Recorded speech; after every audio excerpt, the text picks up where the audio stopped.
Welcome, स्वागत आहे आपल्या आजच्या व्हिडिओमध्ये.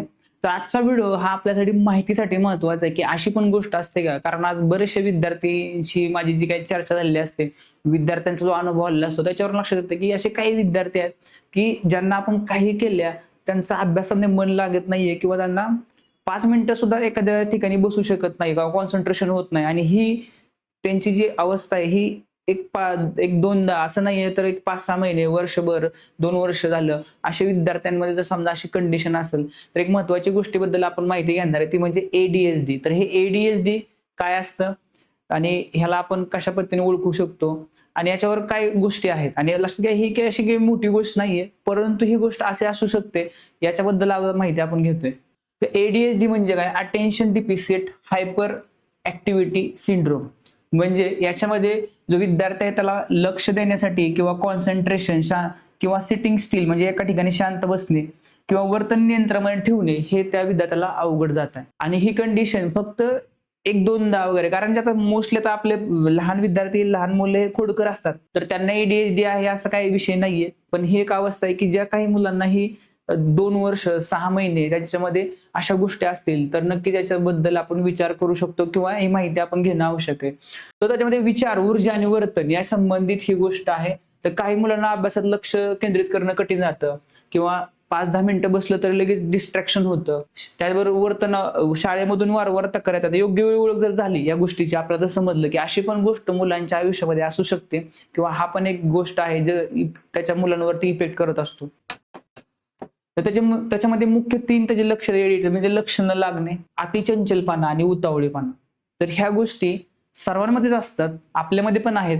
पण ह्या गोष्टी जास्त काळ जर असतील तर त्यावेळेस नक्कीच आपण या गोष्टीबद्दल माहिती घेणं आवश्यक आहे. तो पहिलं लक्ष न लागणे, इनअटेन्शन म्हणजे अभ्यासामध्ये लक्ष केंद्रित करू शकत नाही, काम पूर्ण करण्यात अडचण येते किंवा पटकन डिस्ट्रॅक्ट होतात विद्यार्थी.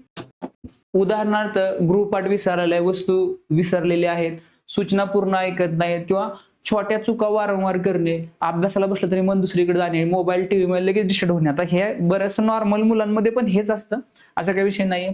पण फॉर एक्झाम्पल आता आईने सांगितलं 10 मिनिटं अभ्यास कर, तर तो उठला, पाणी पिला आणि तो डायरेक्ट खेळायला गेला, तो विसरून गेला अभ्यास करायचा. तो अशा गोष्टी जर एक वर्षभर, 2 वर्ष अशा गोष्टी जर होत असेल, तर नक्कीच या गोष्टीबद्दल आपण माहिती घेतली पाहिजे. त्यामध्ये लक्षण 2, अतिचंचलपणा, हायपर ऍक्टिव्हिटी. सतत हालचाल करतात, एका जागी शांत बसू शकत नाही, त्यांच्यामध्ये खूप एनर्जी असू शकते. तो अतिचंचलपणा म्हणजे हात-पाय हलवणे, वर्गात अचानक उठणे, खूप धावपळ करणे, सतत बोलत राहणे, शांत न बसणे, जेवतानाही. आणि तिसरं लक्षण याच्यामध्ये उतावळेपणा, इम्पल्सिव्हनेस. त्यामुळे दोघे बोलत असताना मध्येच बोलणे, प्रश्न पूर्ण होण्याआधीच उत्तर देणे, पटकन चिडणे किंवा राग येणे, परिणामांचा विचार न करता कृती करणे, रांगे स्वतःच्या वेळेची वाट पाहता न येणे, पेशन्स नसणे. तर आपल्याला समजा ओळखायचे की आपल्या विद्यार्थ्यांमध्ये एडीएचडी याचं काय प्रमाण आहे का, तर आपला विद्यार्थी हा 15 ते 20 मिनिटं शांत बसतोय का, शाळेच्या वस्तू वारंवार विसरतोय का, सूचना पुन्हा पुन्हा सांगाव्या लागतात का, अभ्यासात सतत सतत डिस्ट्रॅक्ट होतं का, शाळेत वारंवार तक्रार येतात का, मोबाईलमध्ये जास्त वेळ गुंततो का.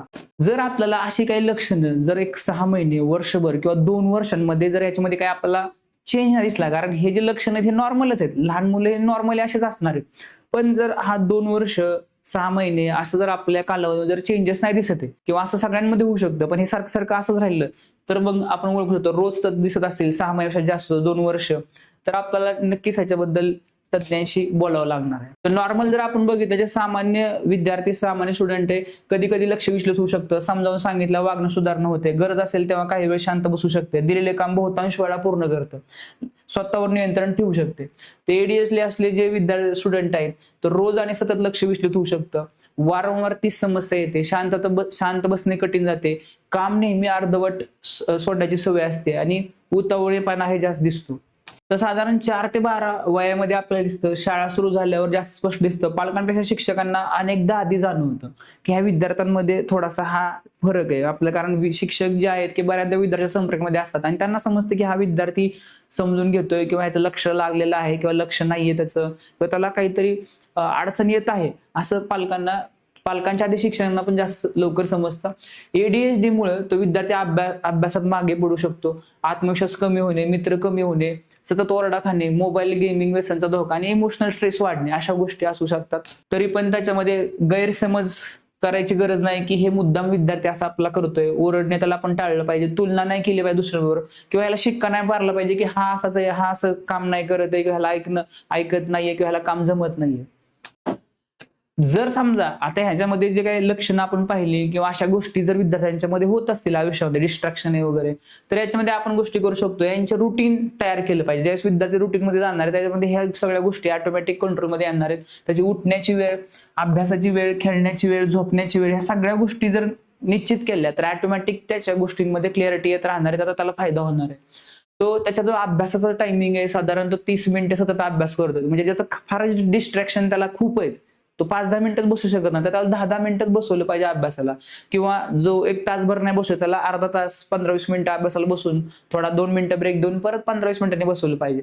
असं जर केलं तर ऑटोमॅटिक त्याला सवय लागणार आहे आणि छोट्या छोट्या टायमिंग मधून तो चांगला अभ्यास करत राहील. आजकालच्या लाईफस्टाईलमध्ये मोबाईल सगळ्यांच्याच लाईफमध्ये आहे. त्याच्यामुळे मुलांच्या मध्ये स्क्रीन टाइम जर आपण कमी केला, त्याच्यामध्ये फिजिकल, कारण मुलांमध्ये एनर्जी भरपूर आहे, मग त्यामध्ये धावणे, सायकल चालवणे, योग, मैदानी खेळ, तर याच्यामध्ये ही एनर्जी वापरल्यामुळे आपोआप त्यांचं कॉन्सन्ट्रेशन हे वाढणार आहे. मुलांबरोबर आपल्याला पॉझिटिव्ह बोललं पाहिजे. तू काहीच करू शकत नाहीस असं नाही बोललं पाहिजे, तू प्रयत्न करू शकतो, तू करशील, चांगलं करत आहे, असं आपण जर थोडं बोलत राहिलं तर त्याचा फायदा, इम्पॅक्ट मुलांवरती होईल. तुला जर काही विद्यार्थ्यांना आता आपण पाहतो की असे ADHD समजा अशा पद्धतीची लक्षणं दिसत असतील लक्षात, तर हे जे स्टुडंट आहेत हे क्रिएटिव्ह असतात, इंटेलिजंट असतात, भरपूर एनर्जी त्यांच्याकडे असते. जर त्याला योग्य मार्गदर्शन मिळालं तर ते आयुष्यामध्ये नक्कीच मोठे झालेले विद्यार्थी आहेत, यश मिळवलेलं आहे किंवा यश मिळवू शकतात. पालकांसाठी एक महत्वाची गोष्ट आहे की आपल्याला विद्यार्थ्याचं जे वर्तन आहे ते समजलं पाहिजे. अभ्यास तर ठीक आहे, पण त्याचं मन, लक्ष, त्याच्या भावना काय आहेत हे जर आपण समजून घेतलं तर नक्कीच फायदा त्याच्या आयुष्यामध्ये होतो. प्रत्येक विद्यार्थी, प्रत्येक मूल हे वेगळं आहे. हा एक महत्वाचा व्हिडिओ होता ज्याच्यामध्ये आपले जे काही विद्यार्थी आहेत त्यांच्यावर इंटरॅक्शन करत असताना बऱ्याच विद्यार्थ्यांशी चर्चा केल्यानंतर, एवढा अनुभव घेतल्यानंतर असं समजतं की प्रत्येक विद्यार्थी वेगळे आहे आणि प्रत्येकामध्ये काही ना काही वेगळे लक्षणं आहेत किंवा वेगवेगळ्या गोष्टी आहेत. आणि त्याच्यामध्ये ADHD आणि असे बरेचसे कॉमन सिंड्रोम म्हणूया आपण, की लहानपणी सगळ्यांच्या आयुष्यामध्ये कधी ना कधी होत असतात, समजा अशा गोष्टी असतात. तर ह्या गोष्टी विद्यार्थ्यांशी रिलेटेड आहेत, त्याच्यामुळे आपण हा पॉईंट घेतला होता. आपला पॉईंट कसा वाटला नक्की शेअर करा. याचबरोबर आपले जे सगळे स्पर्धा परीक्षा आहेत लहान मुलांच्या आयुष्यामधील, म्हणजे 10 ते 12, 13 ते 15 या वयोगटामधील सैनिक स्कूल, नवोदय, मिलिटरी स्कूल याचे लाईव्ह क्लासेस आपले ऑलरेडी चालू आहेत. बॅचेस आपल्या युट्यूबला आहेत. युट्यूबला आपल्याला लाईव्ह क्लासेस मिळतील. परीक्षा संबंधित सर्व माहिती आहे. तो लहानपणीच हा विद्यार्थी जर चांगल्या पद्धतीने त्याची ग्रोथ झाली असेल, वाढ झाली असेल, तर नक्कीच पुढच्या आयुष्यामध्ये तो प्रत्येक गोष्टीमध्ये चांगलं करेल. तो भेटूया आपण अशाच पुढच्या महत्वाच्या व्हिडिओमध्ये.